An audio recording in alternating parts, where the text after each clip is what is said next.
Metropolis, the 1927 German expressionist film directed by Fritz Lang, is often regarded as a pioneer in the science fiction genre, as well as one of the most influential films ever made. It also just so happened to enter public domain on New Year's Day 2023. Well, what if you were to take Metropolis' setting, mix it with classic Fallout, and set it in a semi-abandoned space station filled with drunken, depressed Eastern Europeans? You would get Insomnia, the Ark. Insomnia is a dieselpunk sci-fi third-person RPG developed by Studio Mono as the studio's first and last game, and released in 2018 after 2 Kickstarter campaigns and almost a decade of development. It's not that well known, it's not that well rated, and yet it's one of my favorite games of all time. Top 10 in fact. So what makes this game tick for me, and why should you care or possibly play it yourself? Let's find out. That's our difference from the Earthborn. We don't waste time contemplating the stars, but we can tell fortunes by the mud under our feet.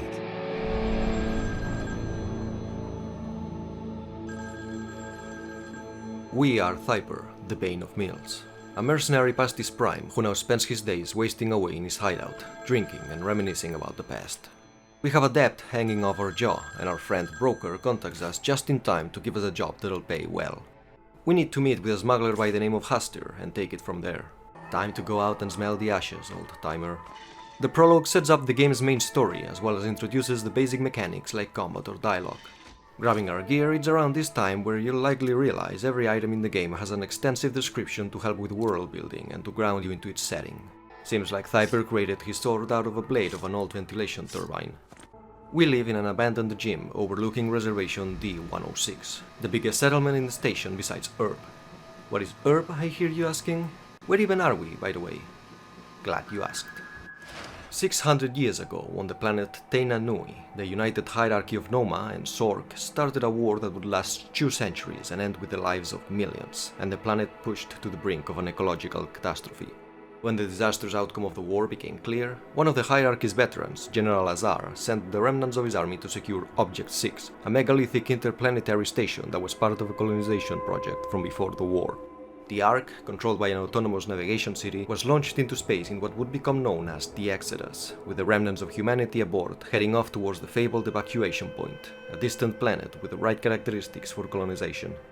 And here we are, 400 years later, still drifting through space. In broad strokes, the station can be divided between Erb, the most secure and well-developed sector of the station containing most of the Ark's supplies and resources, as well as acting as its capital, and the Near Range, the vast territory around Erb that nevertheless is still controlled by the government and where the vast majority of people, or getters as they refer to, live in. Because I guess everyone is a getter when the entire space station is one giant ghetto. So they can essentially be seen as the rich and not so rich districts. Seems like there's a curfew going on. Bad for business. One unlucky getter asks for our help in getting away before the authorities ask him for a pass he doesn't have. He's cornered but could get away if we would rig open the door behind him. Sorry buddy, we lack the parts to make the generator work and there doesn't seem to be any junk lying around we could scavenge for them. You're on your own.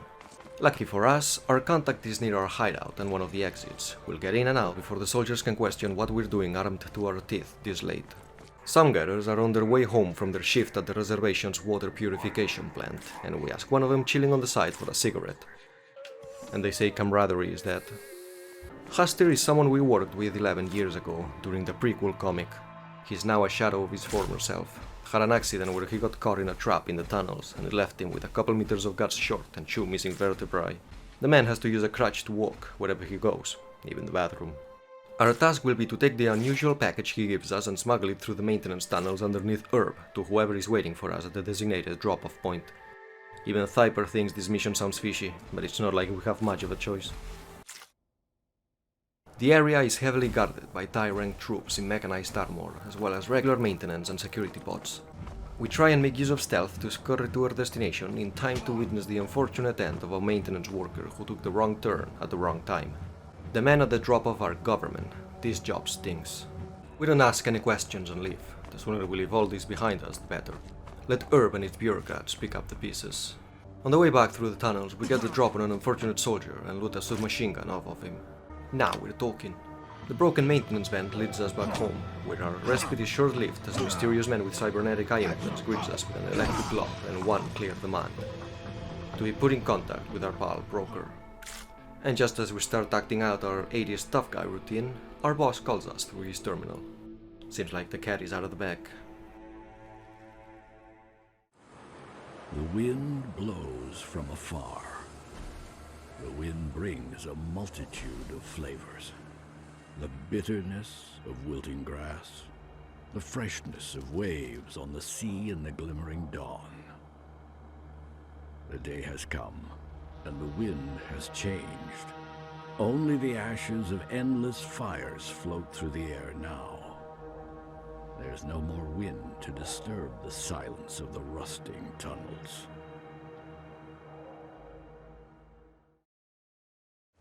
A shadow stands by a shore, contemplating its existence.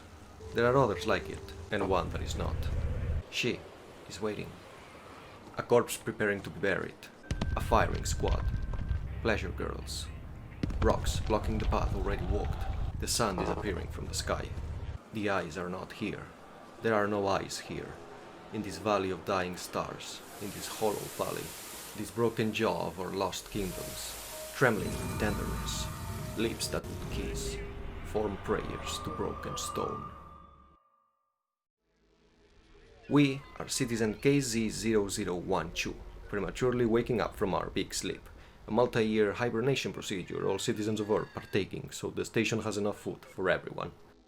The module where people in hibernation were stored was attacked. A bomb woke up a bunch of people and killed a lot of others. A shame we don't know anything about that. This was a devastating blow. The government is destabilized and a state of emergency has been announced. The sterile hallways and PA announcements lead us to a scanner in a different room designed to decide whether we're fit for duty or not, and it's here where we finally get to create our character. Insomnia features 5 different classes, and they change what bonuses to some of your character attributes you start the game with, as well as equipment and, most importantly, unique class-specific dialogue choices throughout the entire game. The changes are important enough, be them mechanical or roleplay-wise, that you'll want to carefully think which class fits you the most. But our wrong choice isn't completely dominating, nor a deal-breaker, and later on you'll be able to upgrade your character's attributes in other ways, be it by acquiring skills or by the temporary effect of drugs. Helots are supposed to be more focused on stealth, have moderate gun and melee skills, and start with lockpicks. Thingmasters have a shotgun for close quarters and are skilled repairers and traders. Ordinators are melee specialists, starting the game with a shield and better melee defense and stamina. Jaegers are the ultimate firearm specialists, with better gunshot defense and reload speed. And Tectors are the nerd class, starting with good mechanical and computer skills. In my first playthrough, being the sneaky player that I am, I went with Helot. It's not a choice that I regret. Every class has its own backstory, with Helots hailing from the junkyard, a faraway area of absolute anarchy in the station. It got across this idea that I was a survivor, someone that had lived through worse things than most soldiers and escaped that life. This time around we'll go with a Tector. It'll start us off with 1 point in computers and an additional 10% bonus to any experience we earn, which can't be a bad thing. Being able to play as a woman was planned by the developers, but never implemented. Our default name is Elliot, and that's what we're gonna go with. The Ordinate is the common name for the armed forces of Object 6. It includes 2 divisions, Darkala and Tyrang, each with its own traditions and essentially butting heads with one another. The men that received the bomb from Thyper were Darkala. The regular soldiers we saw during curfew and in the maintenance tunnels were Tyrang. We're a soldier belonging to the latter, and we've been assigned to the Asagras military base. On our way out, we flex our Tector medical knowledge and get a crafting recipe out of it. Shadows keep popping in and out of existence around us, same as right after waking up.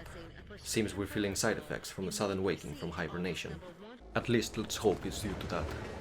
Time we were on our way.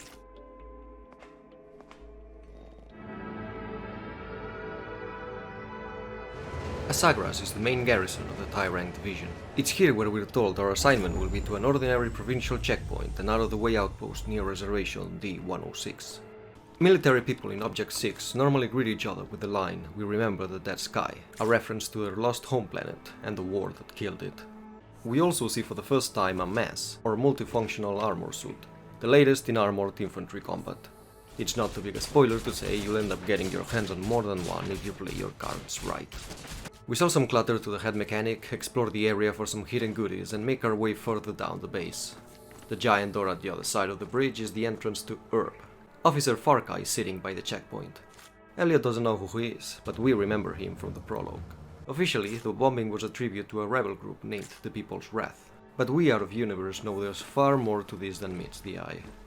A fancy car is parked outside the main building. That can only mean someone from the committee is inside. The committee is an executive authority responsible for state security, economic reforms and radical strengthening of the regime in the near range. The political opposition between the committee and the Ordinate is hardly a secret, and it's the committee who imposed the state of emergency on the station. Think of them as Insomnia's version of the CIA. Parka is one of them, as was the man that assaulted Thyper judging by his coat. This all smells fishy. Our main objective is to get our equipment from the quartermaster, then leave for the outpost we've been assigned to, but if you feel like exploring, then the base opens up considerably, with most of it being optional rooms, characters and conversations.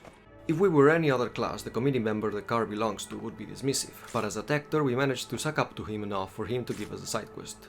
We can also talk with a worker in a maintenance hallway, and if we were a Thingmaster, we'd actually be able to tell he's full of bullshit and is just making it seem like he's working.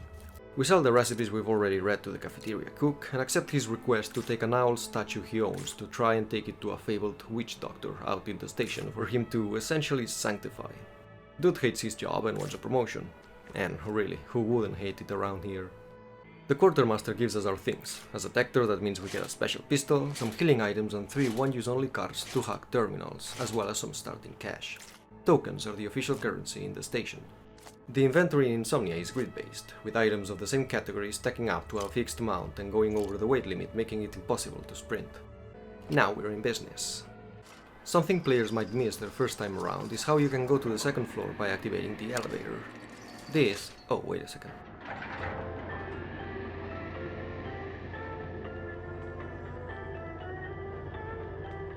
Company officers must present a weekly report on operations at no later than 1500 hours.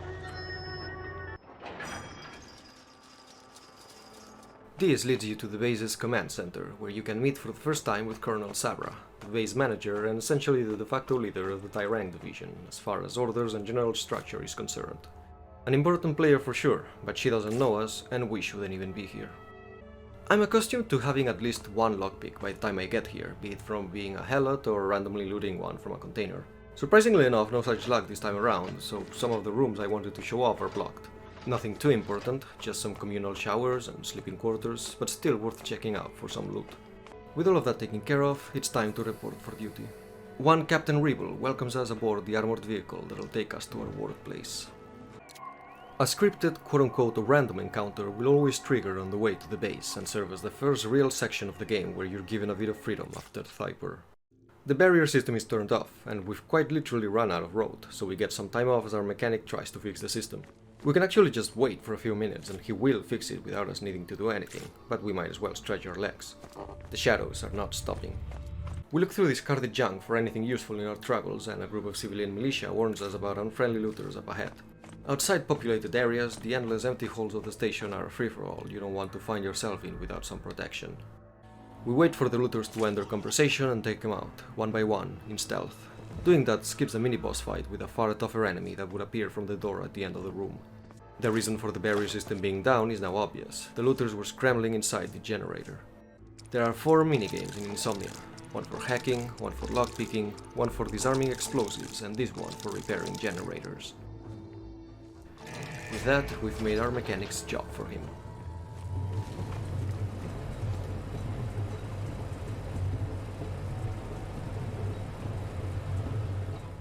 The last area to explore is an underground, low-lit series of crumbled passages that we could see from the outside, right next to our armored transport. The effects of our premature awakening are increasing. The area is full of mutated bugs and rotten food. Nothing else to see here. Time to regroup. We don't know what happened, but the problem seems to have gone away on its own. Whatever you say, Captain. The Ordinate's military post D101/23, 52nd Operative Company of the Tyrang Division. If you find that to be a mouthful, you can leave it at Vulture's Nest. It's in the garage after leaving the armored tank that we meet Quad Zero, Rebel's aide at the Nest. This place will be our main hub for the entire game, and Quad Zero serves as a quick way to get your usual questions about the place out of the way. His nickname comes from civilian control once screwing up his ID, where instead of his number, like our very own 0012, there were just 4 default zeros. Most NPCs in the game, even if they don't end up having great relevance to the plot or any one quest, have interesting background tidbits that still make them memorable looking back. Depending on your playstyle, the garage is a place you'll spend a lot of time in. It's here where you can find a workbench and some initial supplies for you to start having a knack for crafting. In some RPGs, crafting can be used to improve your current weapons or armor. In Insomnia, crafting is used solely to create new items like ammo or rare materials needed for repairing equipment. We'll leave a bunch of random junk in this locker and do a dedicated crafting session later on. It's also while investigating the garage that we finally find a couple lockpicks and a hammer as our very first melee weapon. Next to it is Tit, the mechanic that came with us from Asagras. In his spare time he started tinkering with an old broken down mass model, and we can help him with it if we so choose, assembling a new cooling system and figuring out why the machine gun keeps jamming.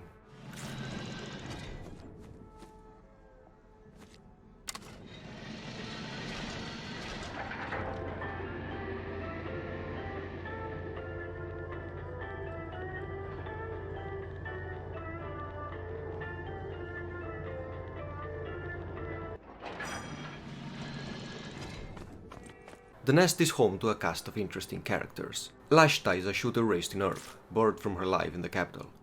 Anake was hurt during the riots after the explosion and will be limping for a long time, which only fueled her dislike of the residents of the near range. Irony can react differently if we tell him we still feel the effects of our sudden awakening, apparently becoming paranoid we're gonna snap in front of him or something. Gosp hails from the junkyard and mainly goes with the flow. Sancho is the nest's quartermaster, one who thinks the big sleep explosion was caused by the powers that be as a diversion from something more important. There's more, but overall the first impression is that of the vulture's nest being full of people from all facets of life. We won't be seeing it in this video, but Lashta and Gosp are both possible companions for the player character.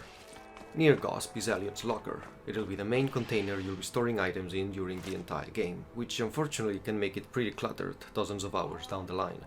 If you own the Deluxe Set DLC, the locker next to yours will also be unlocked, with the eponymous armor inside it. It's essentially a straight upgrade, but we'll only be taking the backpack for the increase in weight limit, and will look the part of a Tector for a bit longer.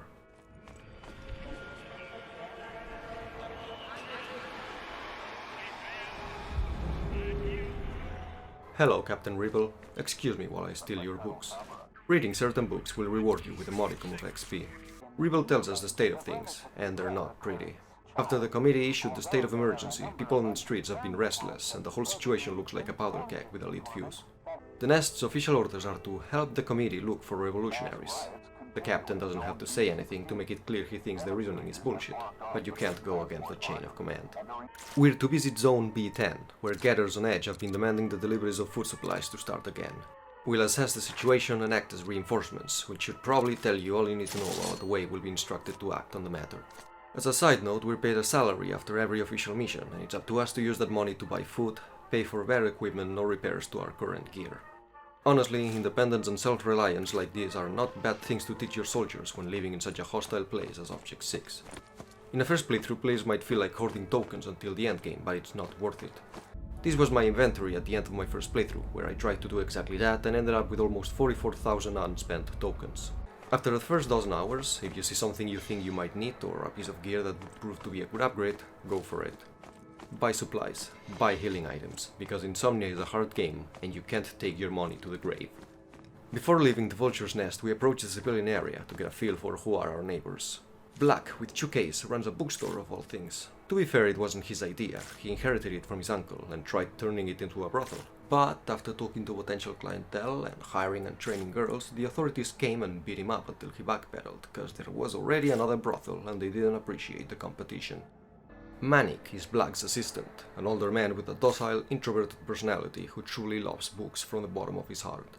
If we ask him about the book he's clutching and show genuine interest, he can lend us his favorite novel. Now that's a lot of pages. This type of lore in Insomnia has two layers to overcome to fully understand it. On one hand, there's the intended one, where details are foggy, shrouded in allegories and myth, and left up in mystery on purpose for you to ponder about. And then there's the unintended layer, where the game was developed by Russian devs, and so sometimes the English translation doesn't feel quite right. Like you can read a line and feel there's either something you're not quite getting, or it seems like it was translated literally in a way it doesn't quite work. I am making it sound worse than it is for 90% of the runtime, but it's true that when it comes to some lore books, or the main quest near the endgame, it's sometimes easy to feel like you're not getting the full experience. There's other places to visit. A pastry shop called the Second Wind, which most people would probably prefer was an honest-to-God bar, and some side buildings ripe for the looting.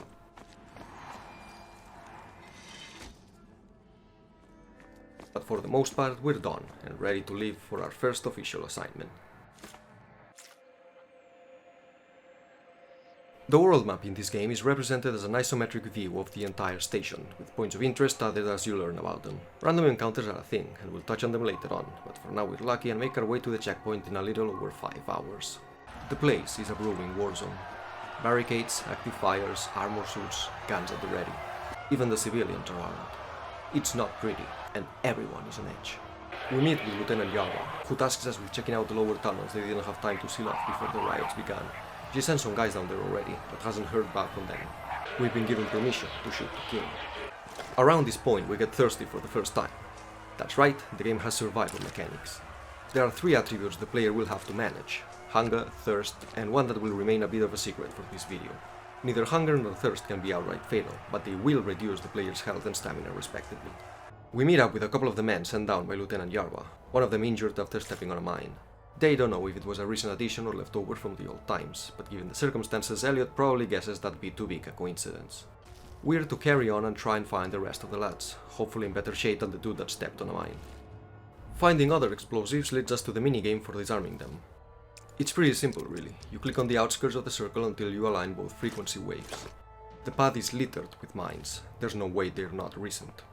Further down the tunnel, this time around coming prepared with lockpicks, we find a crate begging to be opened. You click at the right time, 3 times in a row to force the lock and consume the lockpick even if successful. The next time we see people, they're not friendlies.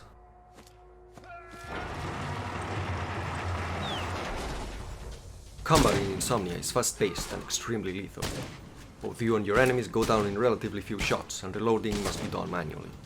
That, and cover more often than not moving or being destroyed by enemy fire, means you must think, and act quick before they outposition or flank you, which they'll try to do if the map allows them to. The late game is balanced around better armor, but also better weapons and ammo types, so the threat of being a couple bad shots from dying is present throughout.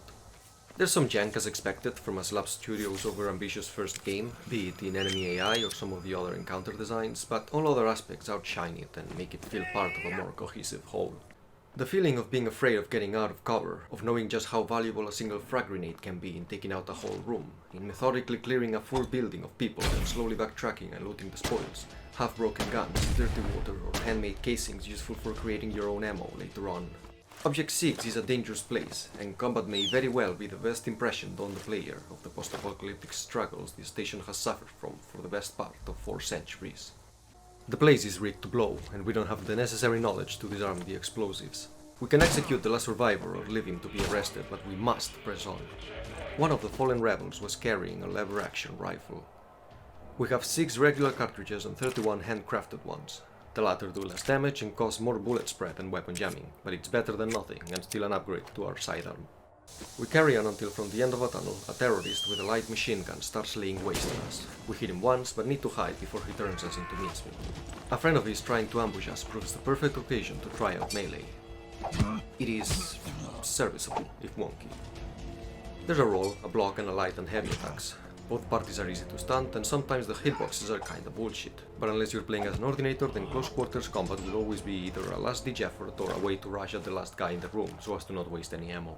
And if you are an Ordinator, then guess what? You'll have a freaking shield, which changes things. As for the LMG guy...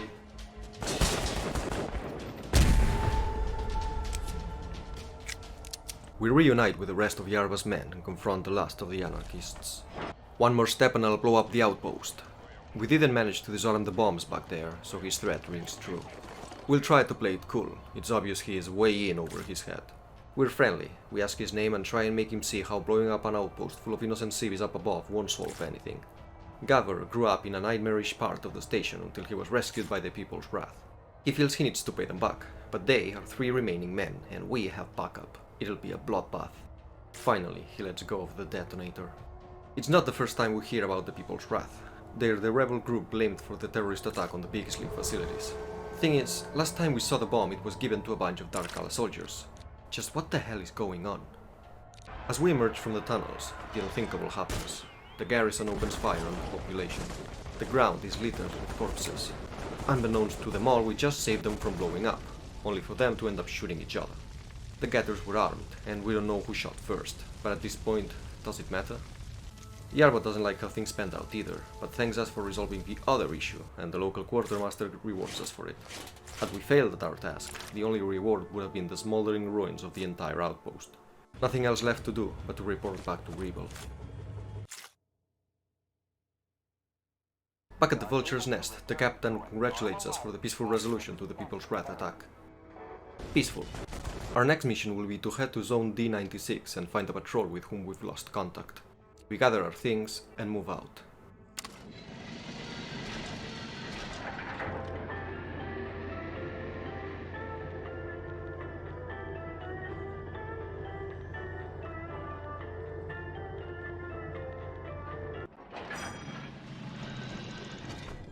On the way to our objective, we'll be passing near Reservation D106. We haven't been there with Elliot yet, and surely the biggest settlement in the entire near range is worth a visit.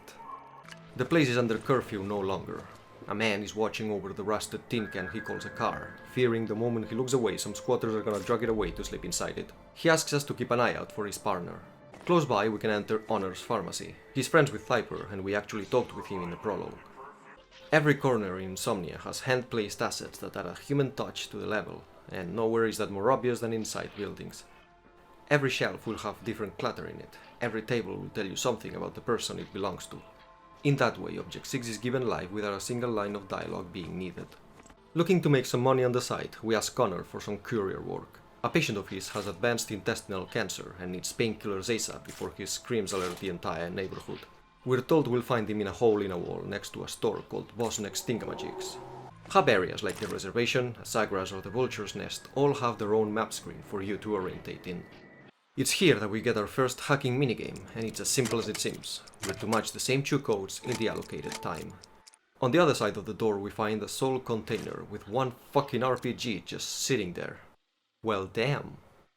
The Reservation is a dump. There's plenty of alleyways with trash blocking the way, people sleeping in tiny places that can't even be considered houses, and the explosion a few weeks back surely didn't make things better. We pass by the elevator to Viper's hideout. Seems like it's broken, a repair bot working on it. Not like Elliot even knows about him. Yet. At the end of the street that was blocked off during the prologue, there's a clothing store run by a woman named Wanda. Did we not have the backpack from the game's deluxe set, I would have bought this one. Quite costly at this point with only less than 7,000 tokens to our name, but the added carry weight far outweighs the penalty in combat it forces on you. Next to the shop, in a slightly hidden area upstairs, we can find a desperate dude pushing random buttons on a comm terminal. You put a token in and get a home. They're giving away rooms in Urb. My friend tried it on one, went to Urb and never came back. He lives there now, he says. Sure buddy, whatever gets you through another day. If we give him 10 tokens, the machine beeps and gets him all excited. Thinking he's leaving for Urb, he gives us the key to the cabin he won't be needing anymore. Like every good Slavjank out there, Insomnia's cast of characters are a mix between the depressing and the bizarre, and you never really get the feel on whether you should feel bad for or laugh at them. We find the man's abode, pretty cozy for Object 6 standards, and take whatever we might need. Without a perk point invested in the lockpicking skill, that really only leaves the fridge as an option. A spoiled burger and a chocolate bar, oh my. With chocolate being worth 150 in vendors, believe it or not it was worth it, even more so when we come back later once we can pick the other lock. With a yellow sign for Bosniak's Thingamajigs in the distance, we turn right and enter the hole in the wall to find a little bundle of sunshine and rainbows that is Dorp. You can smell the unbearable stench of feces in the room. Well, we're off to a great start. We give him the painkillers Honor prescribed him, but all in all they do little to alleviate his pain. Listen, gentle lad lass, can you give me something strong to drink? It's been ages since he's had a swig of his favorite booze, and let's be honest, the man looks like he's gonna drop dead any second now anyway, so why not let him have a bit of fun before the end? He can cling to life for a few more months, maybe even years, but at the end of the day he'll still be living in a hole in a wall smelling of feces, and that doesn't sound very nice. Welcome to my Thingamajigs, says Bosniak from Bosniak's Thingamajigs. Next to his shop there's a crafting table with a bot and random bits and pieces on the sides. So as a tactor we praise him for his tinkering with medical tech and then flex our own knowledge on the matter, which makes him like us enough to give us a permanent discount on his store. That's actually pretty significant. So far Tactor seems to be like a bit of an easy mode class. We do the usual, ask him a bunch of questions as every good RPG protagonist does, make a bit of spare change off random junk we've picked up along the way and buy ourselves a new gun. This EMP rifle doesn't do normal damage, instead it'll be useful if we encounter any bot or armor suits later on. The main building on the central street is the administration, guarded by the local militia. The secretary is bored out of her mind and lets us pass knowing the commandant will chew our ear off if we're not authorized to pop into his office unannounced, but we like the danger. We the Marines will lead the charge to a new world order with Metal Gear Ray. God, the environmental design in this game is so fucking good. Commandant Levy? Something like that, welcomes us with enthusiasm of Dorp's wet farts, but we have our Tector trump card, buttering him up, saying the place is so clean and pristine it looks like Herb itself. You might be thinking the class unit dialogue seems a bit overboard, but keep in mind we've really only walked around government-regulated areas so far, which are the Tector's specialty. Our class is the snobby kid of the TIE rank division, so it makes sense we get to show off and lick other people's boots for our benefit. He gives us a hollow book with a strong bottle of alcohol inside. Cheers, Commandant. Talking about alcohol, the main attraction in Reservation D-106 is, without a doubt, the Rainbow 106. After all, what better defines a society built around poor living conditions and a semi-dystopian government all trapped under thousands of tons of steel alone in the cold dark of space than spending every hour of your day sitting in a bar drinking your sorrows away.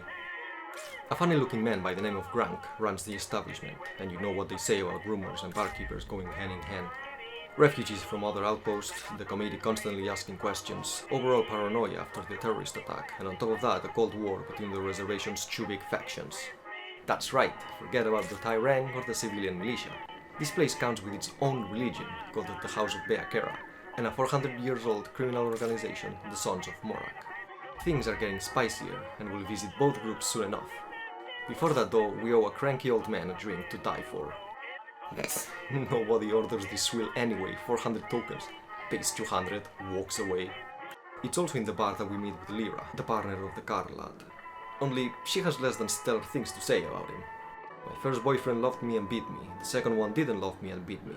This third one beats me and threatens me with a knife, but he has a car I plan to take from him after I've poisoned and killed him. We've all been there. We go give Dorv his new medicine, and he dubs us the savior of old farts. Cheers, Gramps. Well, fuck. At least he went out doing what he liked, or something. A key in his body opens a nearby safe containing relics from his good old days. Dorp's cup, giving us a bit of background on who once was the mentor of the current leader of the Sons of Morak, his customized rifle with a shorter barrel and some incendiary ammo to boot. I'm sorry, old man. I'll make sure this orange cup strikes fear into the hearts of my enemies. We can lie to Honor on a couple different dialogue trees, but we decide to be honest with him. Understandably, he doesn't see the point in paying us, given we kinda went out of our way to get a client of his guild. What Honor doesn't know is that Dorp's cap and rifle are a far better reward than the tokens he would have given us. With our touristic itinerary nearing its end, we decide to risk it and head to the Sons of Morak's HQ. We provide support to the militia and regular military, says the gatekeeper. The Sons of Morak do everything they can to maintain order in the reservation. He's not thrilled when we imply they're not doing all that for free. This looks like a pretty comfy place to work from, all things considered. You have your own fan and everything. The entrance to the Morak stronghold is full of shipment containers. Like every long-lasting mafia, they have fingers in every pie, and probably do some legal work officially to masquerade their actual interests. Let's go. Well, we could actually pass for one of these guys, if only my TIE rank badge wasn't hanging from my chest. I'm just roleplaying. The game doesn't actually have a system where you can fool other factions by dressing up as them.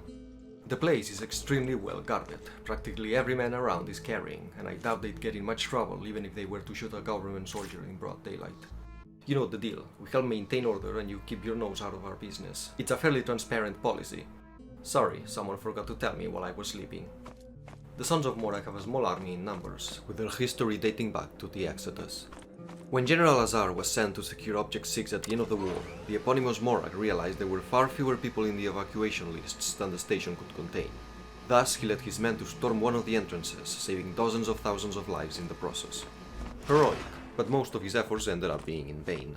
Nearly everyone died from starvation or killed each other in vicious fights over resources. Nevertheless, he stepped up to be a leader for the people, and managed to rally the desperate citizens into an organized military community. With Morak's death, his son Borka stepped up to lead the clan. Under his leadership, it strengthened its connections to Herb, and became unofficially allowed to do business as they saw fit. At the end of his days, Borka Morak announced he'd be entering the big sleep, and intends to wake up and lead the clan when the station reaches the evacuation point. 4 centuries is nothing to scoff at. The difference in time between the Exodus and the events of the game are about 165 years more than we are from the founding of the United States of America. Whatever intentions Morak and his sons had for the clan, they probably changed a long time ago.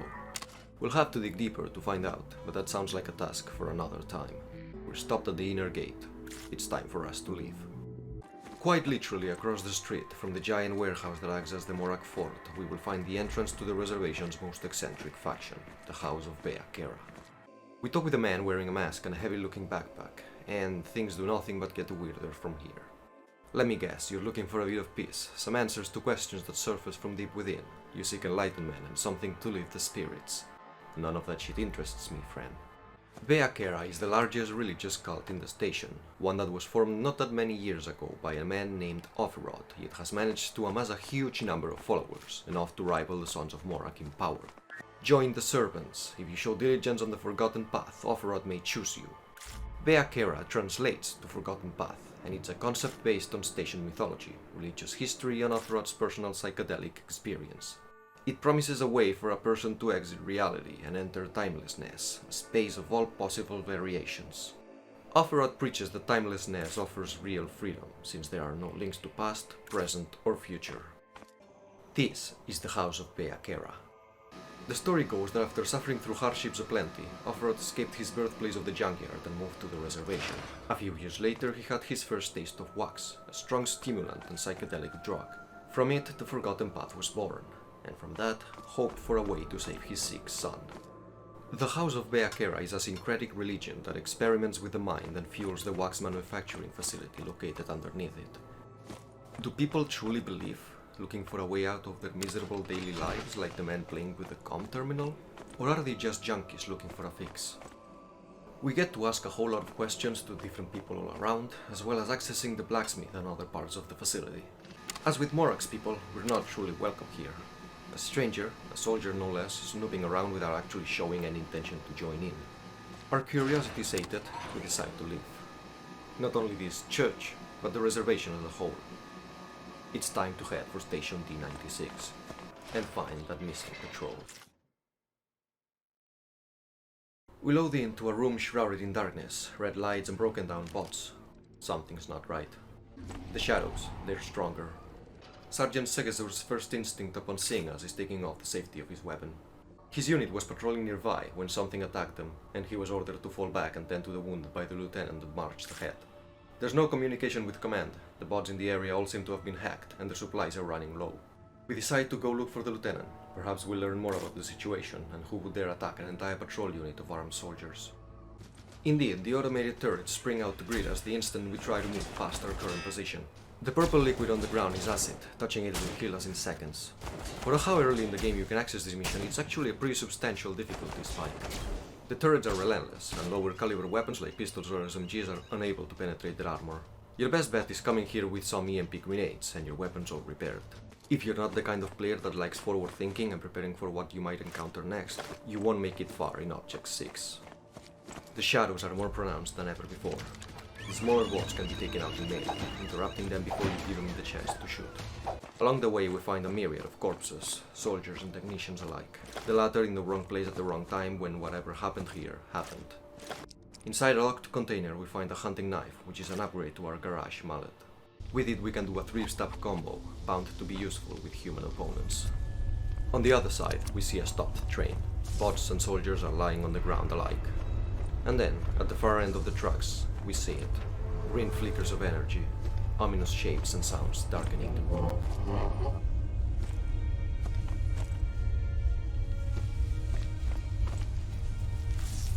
The eyes are not here. There are no eyes here.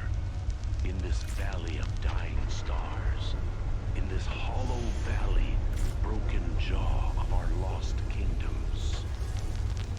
In this last of meeting places, we grope together and avoid speech, gathered on this beach of the mighty river.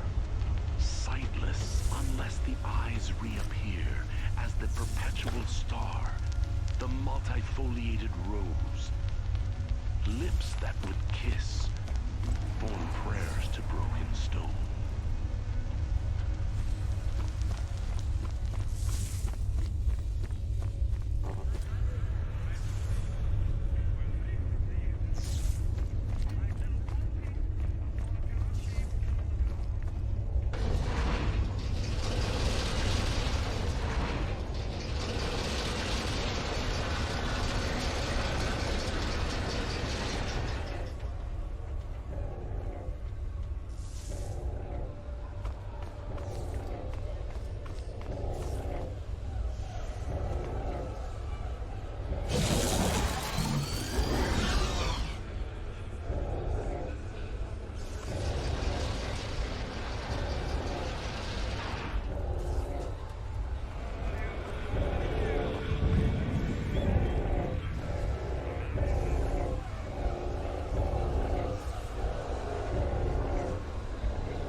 And that's the extent to which I'll show the game.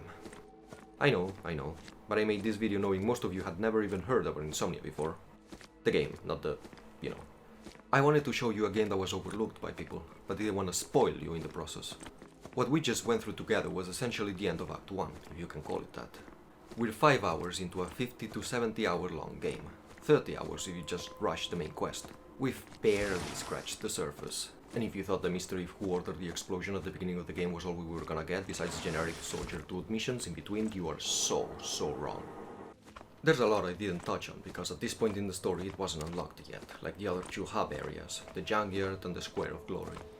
The former is a poorly studied bunch of territories beyond the near range, home to deformed people and youngster gangs. Absolute anarchy reigns in it, except for the Gravaya tournament, a battle arena we can participate in. The latter is the social and business center of choice in the station, beside reservation D106. It is here we can find a market, a movie theater, a shop run by Thyper's friend Hastir, and the brothel Black back at the Nest was beaten for trying to compete against. Gotta say, very classy. Oh, and we can give a loaded gun to a kid. Go, do a crime. There's so much to show, like how I haven't talked at all about Kryoma, the plant that's spreading across the station at a rapid pace, mutating constantly and producing fruits with strange properties that people use to make food or drugs.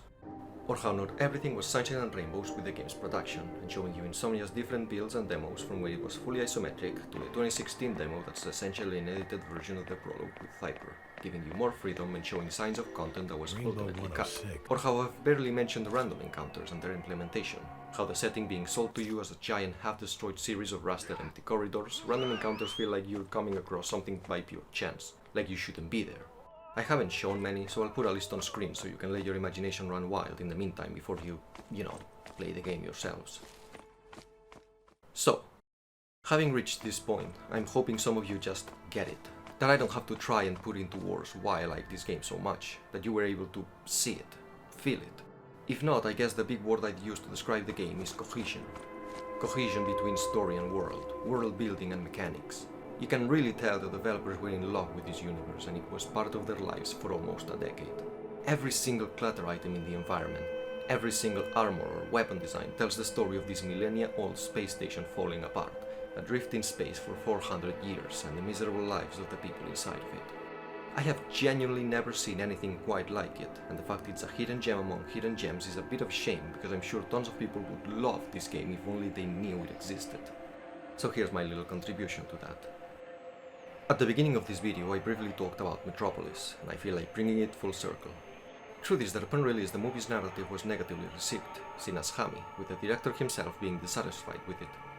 Fast forward almost 1 century, and the one thing it is remembered for is its visual and technical aspects.